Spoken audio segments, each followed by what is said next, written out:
আজ আমি একটি নতুন ছবি আঁকছি, লক্ষ্মী ঠাকুর। দেখো, হাতে ত্রিশূল, দাঁড়িয়ে আছেন একদম ধীরে। পেছনের অন্ধকারে যেন সব কষ্ট আর দুঃখের ছায়া লুকিয়ে রয়েছে।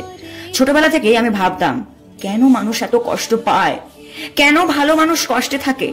এই ছবি আঁকতে গিয়ে মনে হলো ঠাকুর যেন বলে, যারা দুঃখ পায় তাদের আমি দেখছি, আমি আশীর্বাদ করি। যারা ভুল পথে চলে তাদের দিকে তাকিয়ে রয়েছি। সুরজ দেউলিয়া, অদ্রিজা, মন্দিরা, রুনিশা, আরবিনা, পল্লবী, আয়ুষ্মান, তোমাদেরকে থ্যাংক ইউ সো মাচ আমার ভিডিওতে কমেন্ট করার জন্য।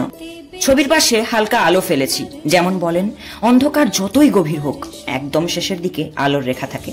আর এই আলোর মতো ভালো মানুষের হৃদয়েও একদিন জ্বলে উঠবে। রিয়া, সাগরিকা, দিয়া, তোমাদেরকে অসংখ্য ধন্যবাদ আমার ভিডিওতে কমেন্ট করার জন্য। আমার চোখে ছবিটা আজ বিশেষ, কারণ এতে শুধু ছবি নয়, আছে অনুভূতি, আছে আশা, আছে ভালোবাসা। এটি যেন বলে, কষ্টে থাকা মানুষও একদিন শক্তি পাবে, হারানোর স্বপ্নও ফিরে আসবে। ছবিটি ভালো লাগলে কমেন্টে রেড হার্ট দিও।